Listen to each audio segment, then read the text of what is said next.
Hello everyone, this is Dr. Kajal taking you to the journey from Mohan to Mahatma, the narration of Mahatma Gandhi's autobiography, the story of my experiments with truth. Part 4 के आखिर के कुछ chapters में Gandhi ji south Africa में as a lawyer काम करते समय की कुछ केसेस की यादें हमें बताते हैं। वे लिखते हैं कि यह सारी केसेस यदि मैं लिखने जाऊं तो उसका एक बड़ा वॉल्यूम बन जाएगा, पर उसमें की कुछ केसेस जो सत्य के ऊपर आधारित थी उनके बारे में मैं कुछ बताना चाहूँगा। एज अ स्टूडेंट मैंने सुना था कि a lawyer's profession is a liar's profession, मतलब एक वकील का प्रोफेशन झूठ का प्रोफेशन होता है। पर इस बात का मेरे ऊपर कभी असर हुआ ही नहीं, क्योंकि मेरा उद्देश्य झूठ बोलकर पैसा या पोजीशन कमाना था ही नहीं। साउथ अफ्रीका में मेरे इस तत्व की कई बार परीक्षा हुई और मेरे इस तत्व की वजह से मेरी प्रतिष्ठा कुछ ऐसी हो गई थी कि मेरे क्लाइंट्स सच्ची केसेस मेरे पास लेकर आते थे और जो डाउटफुल केसेस थी वो और वकीलों के पास लेकर जाते थे। मैं मेरे नए क्लाइंट्स को पहले ही वार्निंग दे देता था कि वे झूठी केसेस लेकर मेरे पास न आए। एक बार मेरे एक बेस्ट क्लाइंट एक केस लेकर आए।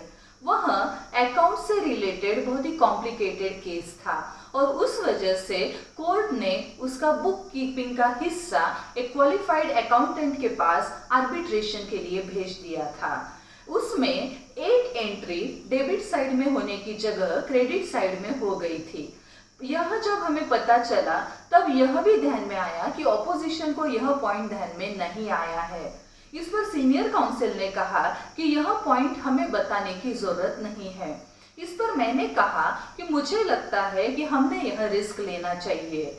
उस पर सीनियर काउंसिल ने कहा कि फिर यह केस आप ही लड़िए।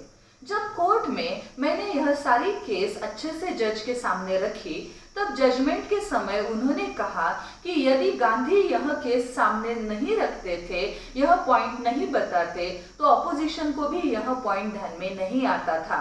मैं दोनों पार्टीज को फिर से फ्रेश लिटिगेशन की सलाह देता हूँ। इस निर्णय से हम लोग बहुत खुश हुए और सत्य के साथ मैं लॉ की प्रैक्टिस कर सकता हूँ, इस बात पर मेरा विश्वास और बढ़ गया। मेरे सत्य के प्रति निष्ठा की वजह से लोगों में मेरी प्रतिष्ठा भी बढ़ गई थी। एक काला वकील होने के बावजूद वे लोग मुझसे बहुत प्यार करते थे। इतना ही नहीं, मेरे सैकड़ों क्लाइंट्स मेरे मित्र बन चुके थे, पब्लिक वर्क में मेरे साथी बन चुके थे और इसी वजह से मेरी मुश्किलों से भरी जिंदगी में भी मिठास थी। एक बार पारसी रुस्तम जी एक केस लेकर मेरे पास आए। रुस्तम जी मेरे बहुत अच्छे मित्र थे और पब्लिक वर्क में वो मेरे साथी भी थे और क्लाइंट भी थे। वैसे तो उनके कामकाज के बारे में पूरा उन्होंने मुझे बताया हुआ था, क्योंकि उन्हें मेरे ऊपर बहुत ज़्यादा विश्वास था। लेकिन एक बात उन्होंने मुझसे छुपाई थी, वो ये कि बॉम्बे और कैलकाटा से सामान इंपोर्ट करने के साथ में ही कभी कभी वे स्मगलिंग भी करते थे। जब उन्होंने यह बात एक्चुअली किसी को ध्यान में नहीं आई, क्योंकि उनके कस्टम ऑफिसर्स के साथ में अच्छे संबंध थे और उनमें के कुछ लोग सीक्रेटली उन्हें इस काम में मदद भी करते थे। लेकिन एक बार वे फंस गए और रोते हुए मेरे पास आए। मैंने उनसे कहा कि कन्फेशन के माध्यम से मैं आपके लिए इस केस के लिए काम कर सकता हूँ। तो उन्होंने कहा कि मैंने आपके सामने कन्फेस किया है ना। मैंने उनसे कहा कि आपने मेरे साथ नहीं, गवर्नमेंट के साथ गलत किया है, इसलिए मेरे सामने कन्फेशन करने का कोई मतलब नहीं है। मैंने पूरी इंफॉर्मेशन निकाल के जब अभ्यास किया तब ध्यान में आया कि भले ही स्मगलिंग बहुत लंबे अरसे से चल रही थी, लेकिन उसमें रकम बहुत कम थी। मैंने रुस्तम जी से कहा कि यह केस कोर्ट में भी ले जाने की जरूरत नहीं है। अगर आप अटॉर्नी जनरल और कस्टम ऑफिसर को मिलते हो या फिर मुझे कहते हो कि उनसे मिलके मैं उन्हें पूरी केस समझा दूं, और अगर वो लोग कॉम्प्रोमाइज करने के लिए तैयार हो जाते हैं और जो भी पेनल्टी आपको देनी पड़ेगी वो यदि आप दे देते हो तो ठीक रहेगा, नहीं तो आप जेल जाने के लिए तैयार हो जाओ, क्योंकि हमें गलत काम करने की शर्म आना चाहिए, ना कि जेल जाने की। रुस्तम जी सोच में पड़ गए निर्णय मैंने उनके ऊपर छोड़ दिया।